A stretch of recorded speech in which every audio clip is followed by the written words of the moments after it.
தமிழகத்தில் காளைகள் உழவர்களின் நண்பனாக உழவுத் தொழிலுக்கு பயன்படுத்தப்பட்டு வந்தது. மேலும் தங்கள் வீடுகளில் பாசமாக வளர்க்கப்படும் காளைகளின் வீரத்தை பறைசாற்றும் வகையில் ஜல்லிக்கட்டு, ரேக்லா ரேஸ், மஞ்சு விரட்டு போன்ற போட்டிகள் தொன்று தொட்டே நடத்தப்பட்டு வருகிறது. பொங்கல் பண்டிகை சமயத்தில் ஜல்லிக்கட்டு நடத்தப்படுவது போல ரேக்லா வண்டி பந்தயம் என்பது திருவிழா காலங்களில் தமிழகத்தின் கிராமப்புறங்களில் நடைபெறும் காளை மாட்டு வண்டி பந்தயம் ஆகும். தமிழ்நாட்டின் தென் மாவட்டங்களிலும் கொங்கு பகுதிகளிலும் இந்த வகை பந்தயங்கள் நடைபெறுகின்றன. தை மாதம் துவங்கி ஆவணி மாதம் வரை பல இடங்களில் பல்வேறு விதங்களில் ரேக்லா ரேஸ் நடத்தப்படுகிறது. இதில் சிறிய தட்டு வண்டி, பெரிய தட்டு வண்டி, வில் வண்டி என பல விதங்களில் போட்டிகள் நடத்தப்படுகிறது.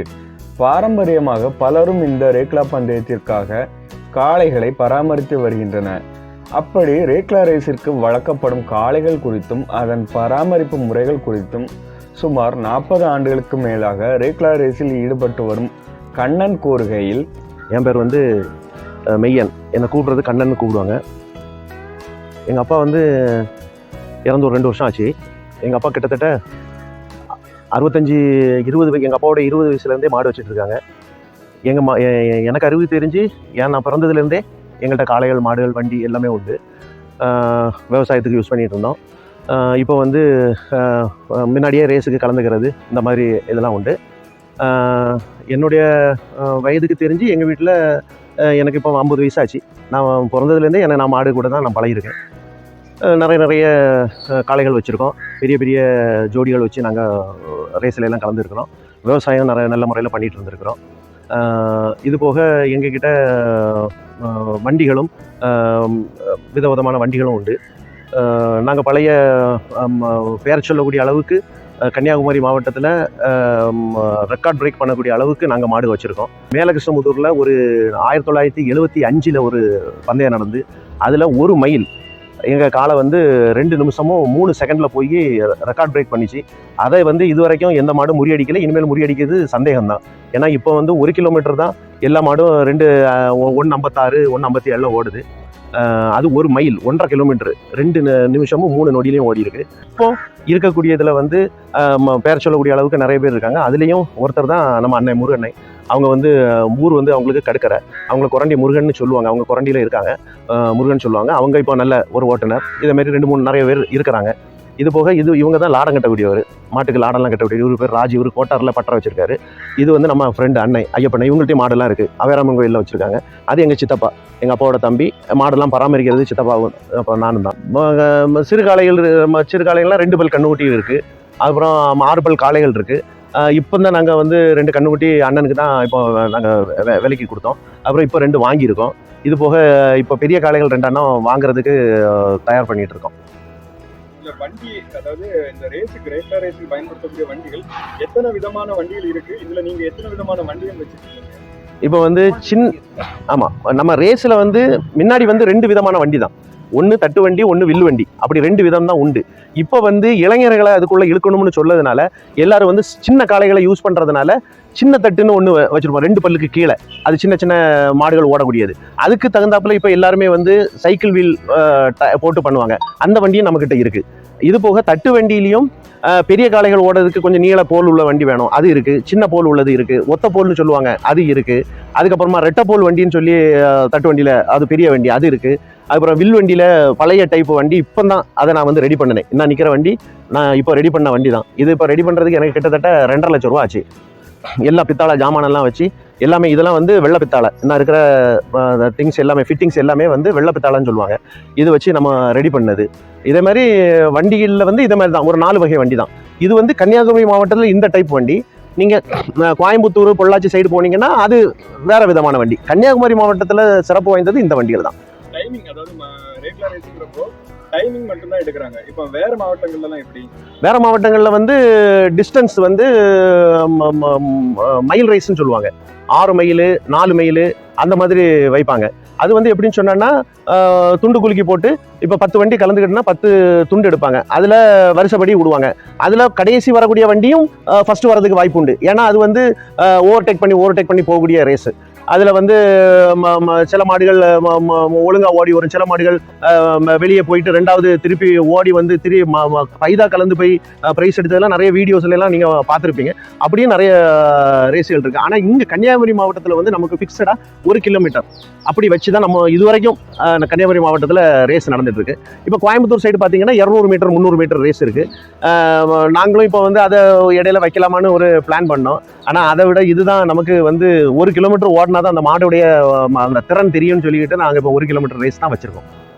இப்போ ஜல்லிக்கட்டு காளைகள் பார்த்தாச்சுன்னா நல்ல ஒரு உடல் வைதமா இருக்கும், நல்ல ஒரு உடல் பருமனாட்டம் இருக்கும். ஆனா அதே ரேக்லா ரேஸ்க்கு பயன்படுத்தக்கூடிய காளைகள் உடல் மெலிந்த அளவுல இருக்கும். அதுக்கான காரணம் என்ன? அதுக்கு காரணம்னா ஜல்லிக்கட்டு காளைகள் வந்து ஒரு குறிப்பிட்ட களத்துக்குள்ள நின்று ஆடக்கூடிய காளைகள். இது வந்து அப்படி இல்லை. ஒரு லெகுவான உடல் பருமான ஆள் ஓடுறதுக்கும் ஒல்லியான ஆள் ஓடுறதுக்கும் நமக்கே வித்தியாசம் தெரியல. அதே மாதிரி தான் அது வந்து நின்று களத்தில் ஆடுறதுனால உங்களுக்கு அந்த உடல் பருமன் இருந்தால் தான் அது வந்து ஒரு ஜொலிக்கும். ஆனால் இதுக்கு வந்து நமக்கு எவ்வளவுக்கு எவ்வளவு நமக்கு பருமன் கம்மியாக இருக்கும் அவ்வளோத்துக்கு அவ்வளவு அதுக்கு வந்து வேகம் இருக்கும். ஆனால் அதே இது நீங்கள் காங்கேயன் காளைகளை பார்த்தாச்சுன்னா உடல் பருமனாக தான் இருக்கும், அதுக்கிட்டையும் ஓட்டம் உண்டு. அதை உடல் பருமனாக இருந்தால் ஓடாதுன்னு கணிக்கவே முடியாது. மாடுகள் வந்து எப்படி இருந்தாலும் மாடுடைய தன்மையை பொறுத்து தான் ஓட்டம். அதனால பருமன் கிடையாது. ஆனால் நம்மளுடைய மனநிலைப்படி கொஞ்சம் நீளமும் கொஞ்சம் ஒடுக்கத்தில் இருந்துன்னு சொன்னால் நல்லா ஓடும்னு ஒரு மனக்கணக்கு தான் அது. ஜல்லிக்கட்டு காளைகளுக்கு பார்த்தாச்சுன்னா முட்டை இந்த மாதிரி நல்ல புரோட்டீன் சத்து மிகுந்த இதில் உணவுகள் கொடுக்குறாங்க. இப்போ நமக்கு இந்த ரேக்லா ரேஸுக்கு பயன்படுத்தக்கூடிய நாங்கள் எல்லாமே கொடுப்போம். முட்டை நாங்கள் கொடுக்குற வகைகள் வந்து நம்ம இப்போ அதை எல்லாருமே ஓப்பனாக சொல்ல மாட்டாங்க. ஏன்னா நம்ம கொடுக்குற மருந்து வந்து நம்ம மாட்டுக்கு கொடுக்குற மருந்து வந்து நமக்குள்ளே இருக்கணும்னு ஒரு இதனால வெளியில் சொல்ல மாட்டோம். நாங்களும் விதவிதமான மருந்துகள் கொடுப்போம். முட்டை கொடுப்போம், அதுக்கப்புறமா பேர்த்தம்பழம் கொடுப்போம், அதுக்கப்புறமா காணம், கடலை, கொண்டக்கடலை ஊற வச்சு கொடுப்போம், காணம் இது பண்ணி கொடுப்போம். இப்படி விதவிதமான இதுகள் கொடுப்போம். ரேக்லா ரேஸுக்கு ஒரு காளையை வந்து பராமரிக்கிறதுக்கு, அதாவது ஒரு வண்டி ஓட்டுறதுக்கான காளையை வந்து ஒரு வருஷம் பராமரிக்கிறதுக்கான எவ்வளவு செலவாகும்? அது நம்ம வந்து ஒரு வருஷத்துக்கு இல்ல, ஒரு மாசத்துக்கு 2 காளையை 30,000 கிலோ வந்துடும். ஒரு மாசம் ஒரு ரேஸ் கணக்கு பண்ணி பார்த்தாலே குறைஞ்ச ஒரு 30,000 செலவு 2 மாட்டுக்கு இல்ல செலவு. 2 காலை நீட்டா வளர்க்கணும் 30,000 கணக்கு தான் ஒரு மாசத்துக்கு. இப்போ இந்த வண்டி இந்த காளைக்கான ரேஸ் இதெல்லாம் சேர்த்து பார்க்கக்கூடிய டைம் ஒரு ரேஸ் ஓட்டுறதுக்கு வந்து ஒரு காளைகளை வந்து எவ்வளவு நாள்ல வந்து ரெடி பண்ணணும்? ஒரு மாசம் ரெடி ஆகணும். ஒரு மாசத்தே ஒரு காளைகளை வாரம் 10 நாள் மாடு போட்டுட்டே இருக்கணும். அந்த வார செலவு ரேஸுக்கு தனியா கரெக்டா ஒரு மாசம் அந்த மாட்டை நீட்டா பார்க்கணும். இப்போ நீங்க புதுசா ஒரு மாடு வாங்குனீங்கன்னா அதை நம்ம ஒரு 6 மாசம் ஆயிரும். அதை நமக்கு தகுந்தாப்புல அது கொண்டு வரதுக்கு அது மாடுடைய வயதை பொறுத்தது. அது மாடுடைய தன்மையை பொறுத்து நம்ம அது 3 மாசமோ 6 மாசம். சிலவங்க வந்து ஏற்கனவே பழக்கி வச்சிருக்கக்கூடிய காளையை நம்ம வாங்கிட்டு வந்து ரேஸை கட்டுறதா இருந்ததுன்னா 1 மாசத்துக்குள்ள கட்டிடலாம். ஆனா நம்ம புதுசா வாங்கிட்டு வந்து வண்டி பழக்கி எடுத்து கட்டணும்னா மினிமம் 6 மாசம் ஆயிரும், குறைந்தது 6 மாசம். என்ன விதமான பயிற்சிலாம் வந்து அதுக்கு கொடுக்குறாங்க? வண்டி போட்டு போறாங்க, நடத்தி போறாங்க, நடத்தி 8 நாள் வரைக்கும் வண்டி போட்டு நீச்சல் ஓடணும், வண்டி போட்டு அப்படி கொஞ்சம் அப்படியே அரைச்சி வரணும். புதுசா ஒருத்தர் வந்து இதுல ஆர்வம் வந்து ஒரு ரேக்லா ரேஸுக்கு நம்ம காளை வளர்க்குறோம் அப்படின்னு சொல்லி ஒரு விருப்பத்தோடு வராங்க அப்படின்னா அவங்களுக்கு இது இவ்வளவு செலவாகும். இப்போ ரேஸ் 3 லட்சம் ஆகும் தம்பி. 3 லட்சம் ரூபாய் காளை ஒரு 1.5 லட்சம் ஆகும். வண்டி வாங்கினா 1 லட்சம் ஆகும், மற்றபடி 1 லட்சம் ஆகும். எப்படியும் அவங்க பழக்கிறத பொறுத்து அவங்களுடைய உணவு முறைகள் எப்படி, எல்லாரும் ஒரே உணவு முறையை பின்பற்ற மாட்டாங்க. இப்போ எங்களுக்கு வந்து மேய்ச்சல் கிடையாது, அதனால நாங்கள் வந்து ஆகாரம்னு சொல்லக்கூடியது வந்து நமக்கு வந்து தானிய வகைகள் இதெல்லாம் போட்டு தான் நம்ம அதை பண்ணணும். சிலவங்க வந்து அப்படி இல்லை, காலையிலேருந்து மதியம் வரைக்கும் கொஞ்சம் மேய்ச்சல் விடுவாங்க. அப்போ ஈவினிங் வந்து அதுக்கு ஆகாரம் குறைவாக வச்சா போதும், அந்த ரேஸ் டைம் மட்டும் ரெடி பண்ணுவாங்க. சிலவங்களுக்கு வந்து அப்படி இல்லை, வெளியே போகிறதுக்கு வாய்ப்பு இருக்காது, மேய்ச்சல் போக மாட்டாங்க. அதனால அதுக்கு தகுந்தாப்புல கை ஆகாரம் தான் சொல்ல சமயம் பணம் கொடுத்து தான் நம்ம பண்ணணும். வக்கீல், அதுக்கப்புறம் புல்லுனா புல் அறுத்து போடுவாங்க, இந்த மாதிரி உள்ளது செலவு தான். ஒரு ரேக்லா ரேஸுக்கு ஒரு வண்டியை தயார்படுத்துறதுக்கு எத்தனை பேர் தேவை, எத்தனை பேரோட உழைப்பு அதுல இருக்கும்? குறைஞ்சது ஒரு 5 பேரோட உழைப்பாது இருக்கும்.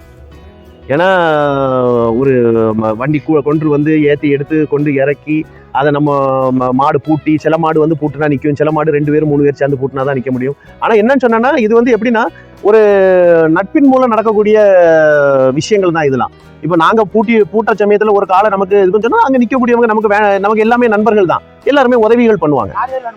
கண்டிப்பாக 4 பேர் வேணும்.